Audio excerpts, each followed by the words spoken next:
Hello everybody, welcome to January 23rd, 2015. I'm Exceeding Shadow and it is Friday. Actually the next day, it actually feels like a Sunday really, other than a Saturday, because yesterday it felt like a Saturday to me because of the whole day shift, can't sleep thing going on with me. So I'm actually energized. I actually fell asleep around 3 o'clock in the morning. So you're probably saying, I was awake from 4 o'clock in the morning to 3 o'clock in the morning. If I was awake for another hour, I would have done a 24-hour day. Now, it might have been a possibility I was up to 4 o'clock because it takes some time to go to sleep. It's a possibility, Sometimes I don't go to sleep all that fast. I was still up. I was actually still on Twitter. I didn't look at the time. I was just looking around, So it was possibly I did do a 24-hour just staying awake kind of thing. So hey, that's interesting. But anyways, right now I'm back on my current schedule for a week, so it doesn't really matter because I don't have to go to sleep early Sunday. But anyways, yeah. So Friday. So I actually wanted to experience how it feels to actually have free time for once, like actually have a life after work. So I gotta say, weirdly enough, it felt pretty awesome. I mean, seriously, I did not expect to go home realizing I still have something to do at home. I could have recorded. I could have watched TV, which I did. I went to the store, which I did. I'm going to tell you in a second because you the title, the fun thumbnail and everything. So, it's surprising to me how, well, it's just surprising to me how I'm still awake. I mean, not awake. How, I guess, day shift does have a lot of time to do what they want. It's really surprising to me. Anyways, other than that, I wanted to talk about 3 other things. So, and that's probably not going to be in the actual title of the video, but I wanted to announce it because it was interesting to me. I actually have time in my life again. So, that's probably the only benefit of day shift, okay? That's the only benefit. Anyways, sorry. Anyways, sorry. Lose my voice a little bit.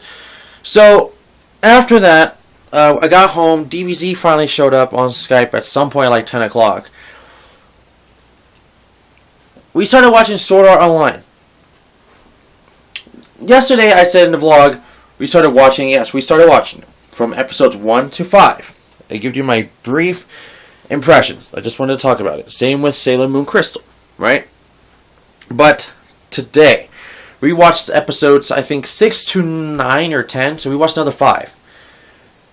I'm already on tomorrow, by the way, so I'm already ahead of that, but by 6 to 5, I could tell DBZ was finally interested in this anime. He was getting interested in 1 through 5, but 6 through 9, or 6 through 10, or whatever, I think it's 9, 6 through 9, he was loving the show. Not loving, he was really liking the show, but he was loving a specific character in the show.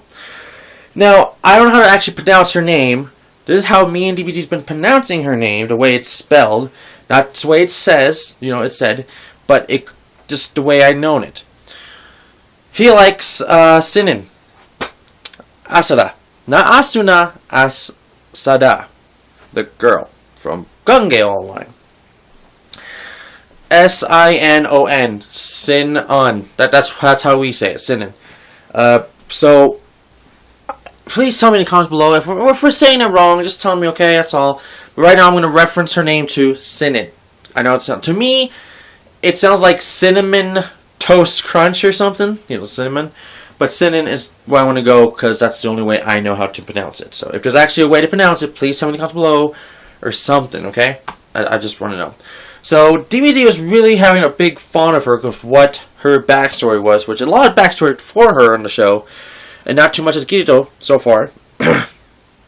But it was somewhat a lot for things going on. But, yeah, I mean, DBZ really does like, he can't marry her, but I mean, really likes Sinon. I thought for reasons like, okay, because she's a girl, I'm guessing. What else? I was thinking of other things, but I don't remember what it is.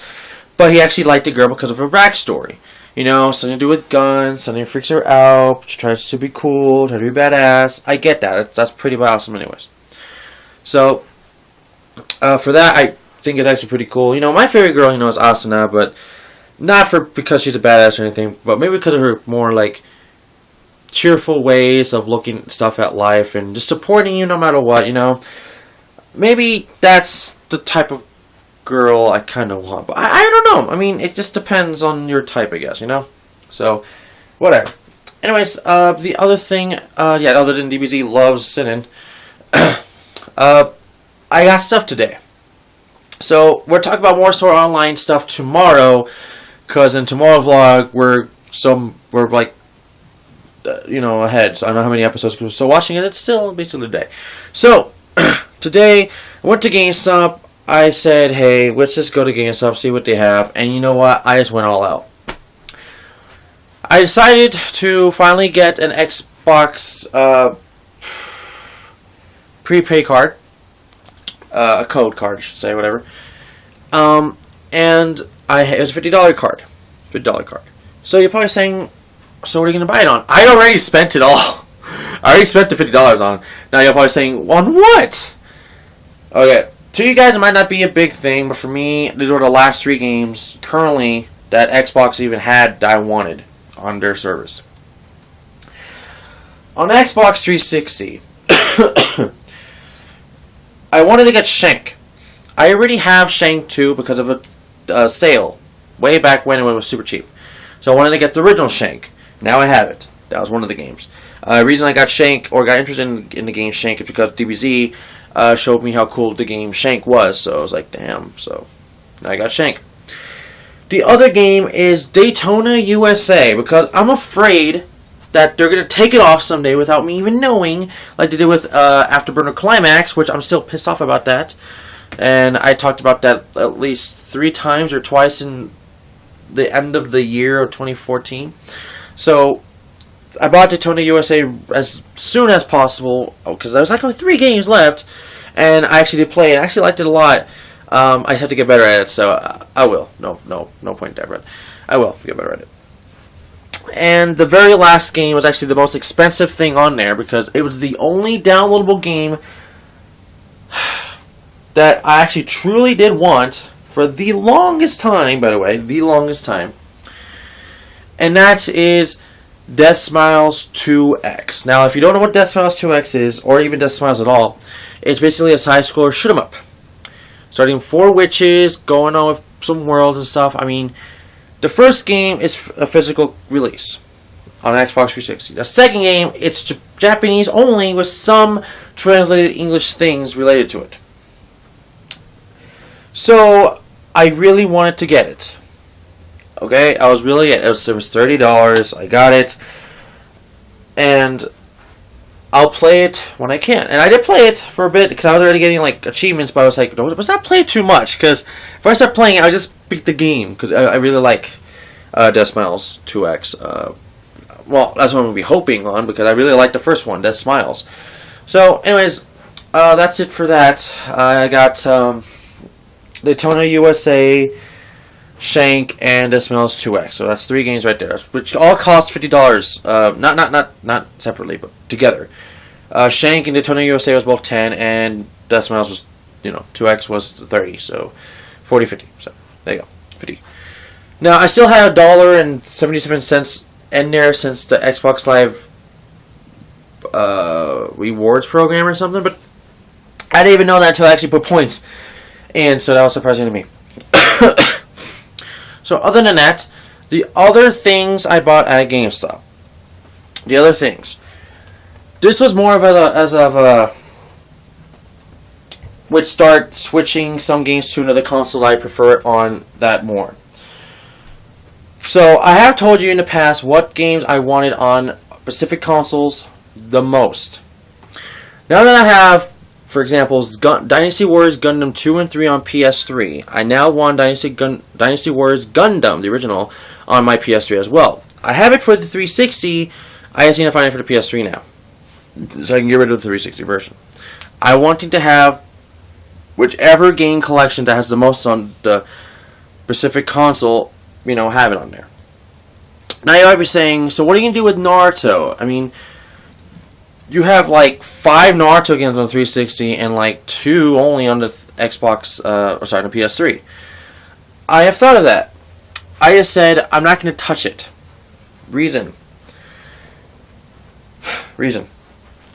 On the 360, I have too many Naruto games. Most of them are not even the Storm games. 2 of them are like Broken Bond and Rise of a Ninja. And the other 2 games that's on PS3 are Storm games, and the other games that's on the 360 are also Storm games. But at this point, I'm not even going to care about it. Because the original Naruto Storm game was on the PS3. I get that. But, you know, what can I do about it? And I know I'm saying, so what's the other Naruto game on the PS3 have? The newest one, Revolution. Just because, you know, I wanted to try it out on the PS3 more to see, you know, differences. So, other than that, you know, I'm changing them up. There's some games I'm not too sure if I want to change up, like Borderlands, the first one. Because on Borderlands, the first one, I have Game of the Year edition for the 360, but if I find it for PS3, it might not even be Game of the Year. So, I want to find a Game of the Year edition of it, and I'm pretty sure it's going to be 2 discs anyways, but once I find a Game of the Year edition of that, I'll for sure switch it up. So, if there is one, you know, like that, but if not, whatever. Now, a lot of you are saying, well, what does that one copy you have for both consoles? And that's like, what? Sonic Generations. Sonic is a game, I don't care where it goes, really. I mean, there's some games I know it's better on the 360 and some games better on the PS3. For example, it's most likely true that Sonic Generations is better on the PS3. But Sonic Unleashed is better on the 360. And we all know Sonic and Sega All-Stars Racing is better on the 360 as well.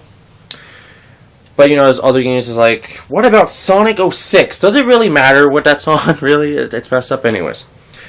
So, you know, I'm just switching it up. But from all this talking about games switching it up to what consoles, the game I got today to start off this whole switch it up thing is BlazBlue Continuum Shift Extend, the actual Extend. Reason, I said it in a video game collection, which it's not on this channel, by the way. It's on my main channel, Exceeding Shadow, under the PS3 collection. I said it specifically saying, I have all the games, except I need to put this one on the PS3. And the game I have this on a 360 is not even the actual Extend. They gave me the regular edition with the box art of Extend. So, now I actually have the actual disc of Extend, which I'm glad. Now, a lot of you might be saying, Shadow, what happens when it comes to the point that you know that BlazBlue Chrono Phantasma Extend comes out? I knew about it, I thought about it, and I personally don't care. Here's the reason. I know fighting games like to re-release their titles in a year or something to add more characters. I get that. But there's just some games I just don't care about like that for. Now, I'm not saying I hate BlazBlue. I love BlazBlue. But I'm not going to get a whole new game just so I can get like extra characters. Like maybe even 2 or something.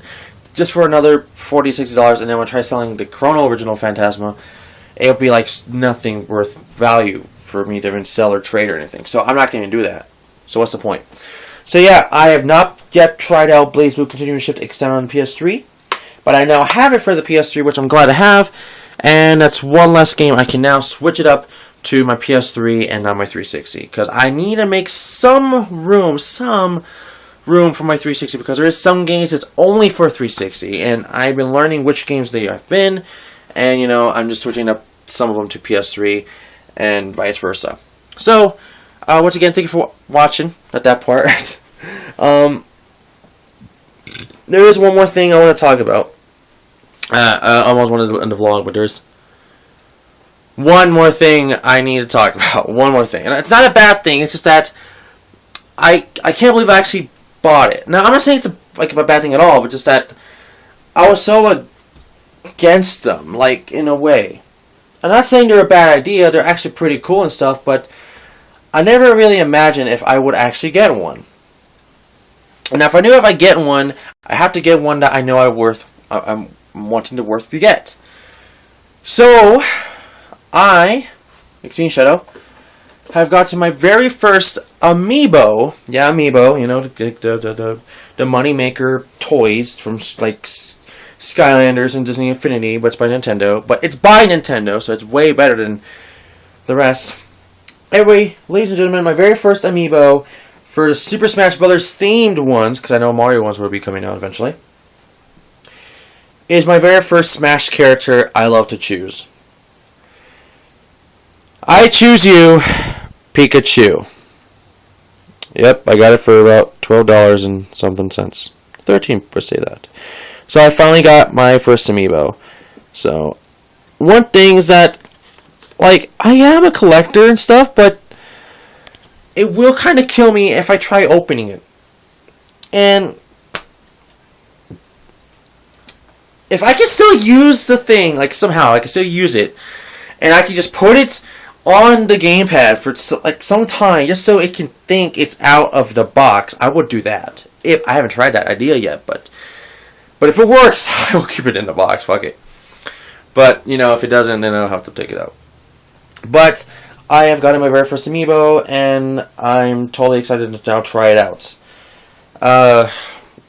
Reason, because I know a lot of amiibos. You know, I know a lot of them are rare. A lot of them, like, a lot of people want because it's their personal favorites. Like Pikachu is my favorite one from the original Smash. My second favorite one is, you know, like Mario, Samus, and Kirby. Which I use Kirby and Samus the most in Melee, anyways. And in Brawl, I started using, like, of course, Sonic, Pit, and others, but, you know, I haven't got Pit and stuff. And in a newer game, you know, I like using Villager, Bowser Jr., and some other ones. But, you know, Dark Pit as well. But, you know, they're not all out yet. So, I'm only wanting to get the ones I want to get. So, there'll be, like, no Marth. There'll be no Peach. There'll be, like, none of the ones I want, okay? There'll be no Zelda. Just none of the ones I want. I just want the ones I want. I just want the ones I want. That's it. Okay? So, in case anyone's going to start saying, oh, you're just going to get addicted to, like, everybody else is going to collect them all. Which is kind of funny, because they sound exactly like Pokemon. I just said that. Maybe that's Nintendo's idea. But anyways, I got my very first amiibo, and I can't wait to actually fight against it, because, well, I want to try it out, and it'll be very interesting for us to fight. I know it's like, oh yeah, he sucks at first, and when he gets level 50, bam, he's like your toughest rival ever. So, I really want to give it a shot. So anyways, once again, everybody, thank you for watching. Let's recap. I got my very first amiibo, which is Pikachu. I got BlazBlue Continuous Shift Extend. I got an Xbox $50 prepaid card, getting DeathSmiles2X, Shank, and DaytonaUSA. And DBZ loves Sinon from Sword Art Online 2. So, I know I have a lot to say right there in the vlog, but still, once again, thank you everybody for watching, and I'll see you guys tomorrow to tell you the rest of Sword Art Online 2, because we're still watching it. Once again, thank you for watching. See you guys tomorrow, okay?